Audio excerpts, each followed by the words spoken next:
Hello everybody, welcome back to Mindset Matters, episode 9 in 9 weeks. I'm here with the lovely Jaydee Davis. Are you impressed? I am impressed. Thank you very much. Thank you for having me. Thank you for having me. Well, this is a lovely place, and straight away let's do some plugging. What's the background? What's this one? Boost Business Lancashire. Excellent. Middle one? Our community business partners, all the foreign mentoring. Very catchy name. And third one? The Northern Mentoring Programme, our new mentoring offer. Fantastic, we'll talk about that. So, Jaydee, let's get straight into it. So, business, so you are a successful businesswoman, because I'd say you are. Thank you. If you say I am. No, it's true. We met a few months ago, and it's great because we meet at various things where it's either about helping people to grow or growing yourself or business. And there's so much good stuff going on in Lancashire. Yeah, there is. It's a great place. But I thought it'd be good straight away talking about yourself and your kind of story of business. Because you've got quite a unique one and a bit of an interesting story that, to be fair, not a lot of people would probably know about. No, probably not. Do you want to tell us a bit about it? Yeah, so my father was, I would call him an entrepreneur really. He had a lot of hotels, pubs, clubs. He'd kind of been on that scene for quite a long time. And he... I grew up in sort of family businesses really. Never really had that desire to do it myself, which is probably a bit strange for some people to hear. Really because he lost everything at one point, absolutely everything. But I can't remember now, a few months later, set up in a completely different industry, in a completely different business, and made a great success of it. And, and only really stopped because he got poorly, really. Right. But so so I've always been around business and been around someone who's been so passionate for it. I'd ring him up and say, I don't know, my tyres, I think something's wrong with my tyre. And by the time I'd get home, he'd have a full spreadsheet of all the different tyre dealers and when we're going to fix it and what was the cheapest option and a full The problem solver. Oh, it's like a full financial spreadsheet. It was hilarious. He'd do that with everything. That's great. So, I worked for him for a year after leaving school. I didn't feel I was academic. I just wanted to earn money. That's what I wanted to do. So I had that in me. So I worked with him for about a year and then fell into recruitment. Fell into that. So, yeah. So you've seen the kind of the best and the worst of it from a family point of view. You've seen someone done really badly and you've seen some do something really good. So you went into recruitment and started to earn money and started to move your career on.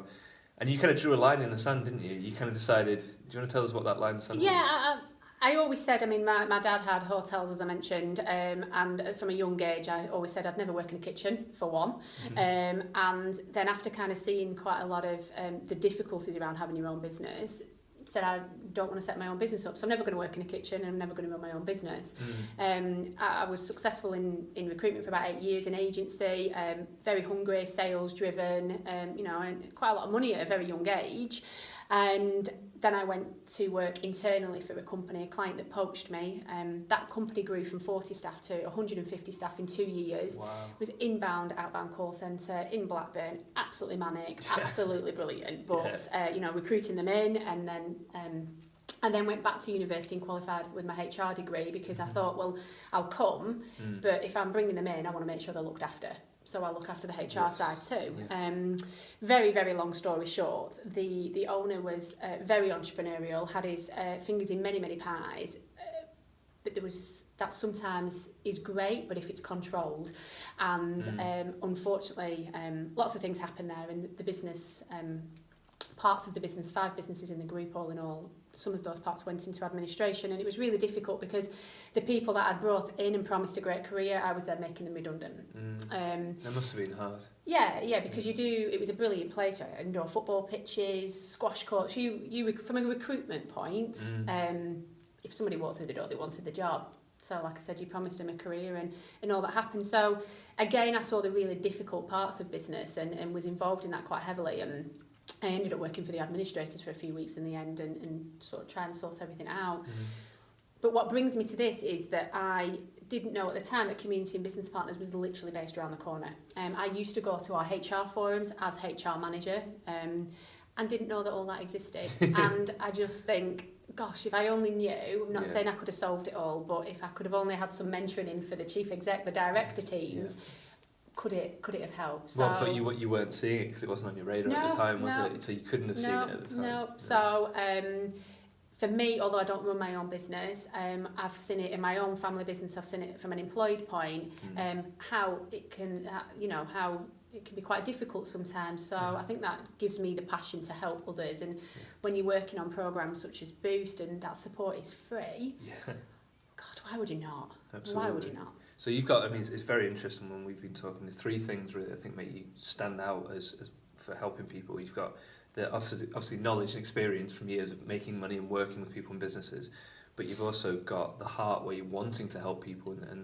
and then the third thing is, like you say, because you haven't got your own business, you've got the mental headspace to be able to go, right, it's not about me here, it's about you guys, and linking people together. So it's actually a really interesting model. I think my recruitment background is, because although when I took this role, it was a real risk for me. I was very career driven. I'd done recruitment, then I'd been qualified. My goal was to become HR director for a large business, and this opportunity arose, and it was a good opportunity. And I thought, well, I organise HR forums anyway. I'll keep my HR knowledge. I'm managing a team, but the key thing was, in my whole career, it was about going to businesses, understanding what that business needed, whether it was an agency or whether it was internal, because we had 5 businesses in the group. What do you need and how do we get you the right candidate? And mentoring is exactly that. You go into a business and find out what you need, how we can help, and we match the right mentor. So from a mentoring point to a client, I think that skill set's always been there, but connecting people and everything that, Lancashire is so good for. Absolutely. Just connecting people and helping people. Absolutely, and there's so many characters and there's so many people willing to even just give you time and give you ideas and just talk to people, and that's how we've led to us talking, isn't it? I mean, we've had a couple of conversations and here we are. So you mentioned the word mentoring, so I really want to get into that, because obviously there's almost like a subject to this, which is mentoring. And we'll talk about your mentoring program. But firstly, I think there's a danger, isn't there, that there's a lot of overuse of terms like instructor, coach, business coach, mentor, entrepreneur, all those kind of words are very fashionable. But as I'm sure you know with business, it's like the steel underneath. It's like, are we offering something really valuable here? Do we actually have the knowledge? Do we have the right people? Can we actually provide something here? So would you be able to talk a little bit about what you just recently launched at EKM when it came to that day? And what that is, please. Absolutely, So we launched the Northern Mentoring Programme in May this year. That was specifically to fill a gap, really. Boost Business Lancashire, we provide the services for that, and it's a brilliant programme, and hopefully we'll talk about that as well. But there is a lot of companies that might not be able to access it because they are in the wrong industry, which isn't Boost's fault, it's European criteria, or those that might not want to grow by what sometimes it's defined by. So the Northern Mentoring Programme was really to reach a gap. I mean, we really believe as community and business partners and myself that everybody should get an opportunity to get support, whether that's through different means, but mentoring is so valuable. We wanted everybody to be able to access it. So the Northern Mentoring Programme was launched. It's a paid for service, but it's a full package of support. It's got mentoring in there for you. It's got LinkedIn closed peer group support. It's got access to workshops, celebration conferences at the end.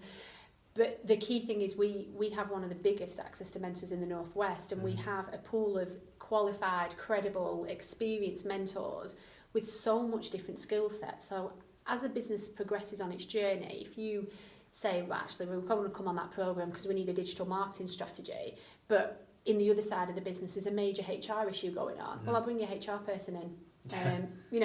We've got manufacturing, HR, sales, marketing, finance. Absolutely. It's really interesting with that because I think one thing that's coming through is the fact, say it's a paid service. Certain people might watch it, it's a paid service, but that's accountability.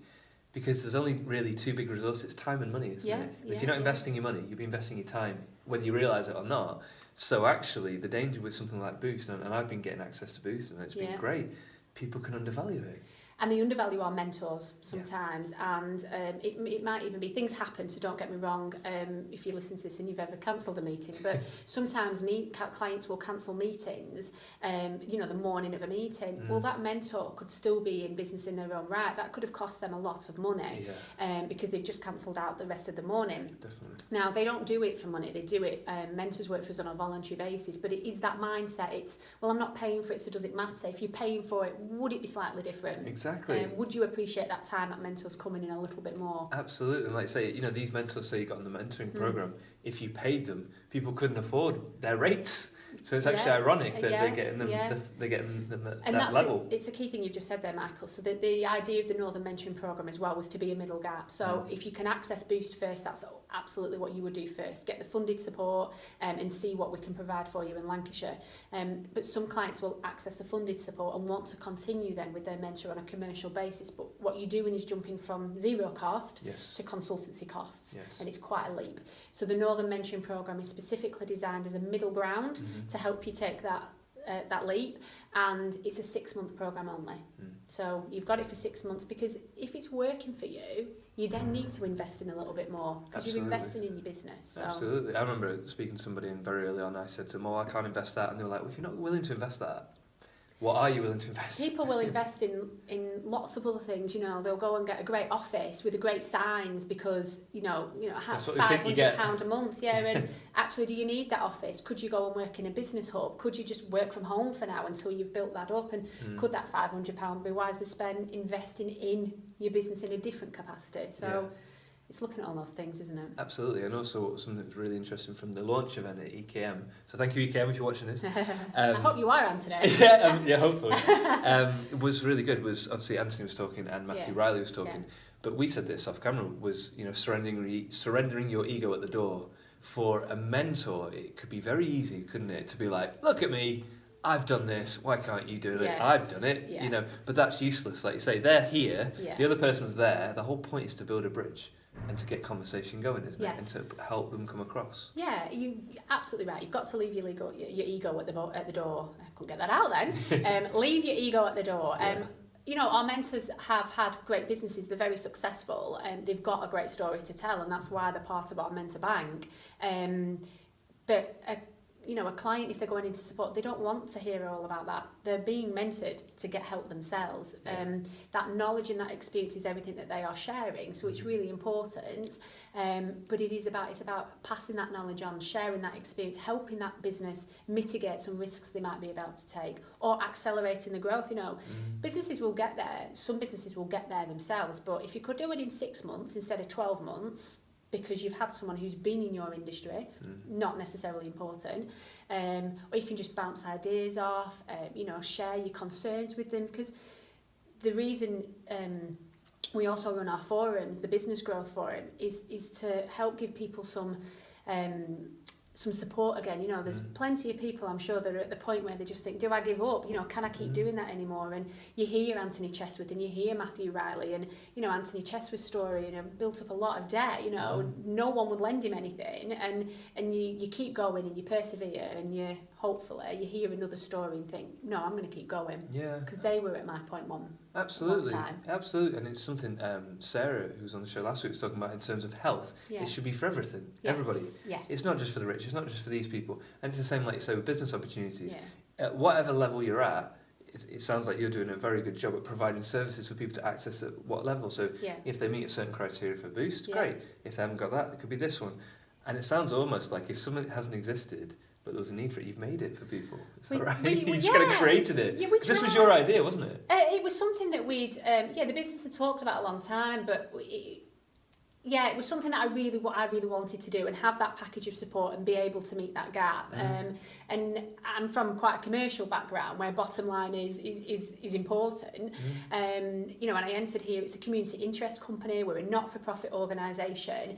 But my God, do we work hard. We punch way above our weight for the team that we've got, and we're like any other commercial enterprise, really. But, we are we're different, but our point was that we like to help everybody. That's definitely our values here. So that's what I wanted to do, is have something for everyone. And I think it's important to mention, obviously, where we've met today. If you could tell us a bit about some of the things, because you showed me around. Because again, I know I've spoken to people are very good at boxing things and going, that's that. But this is a real interesting place, isn't it? And some of the work you do. So you have these things that we do, and the light's gone off. We'll carry on. I think we're going to have to dance or something. Oh no, it's back on. There you go. That's not happened before. It's exciting, isn't it? Not for profit. That's why you see the energy saving bulbs. Superb. I couldn't have planned that. It'll go off again in like 5 minutes, jump up and down. But people tend to think, this is this. But this, can you tell us some of the things that are going on in this building? We should have done a walk around. I'll take some photos. We'll have to go downstairs later.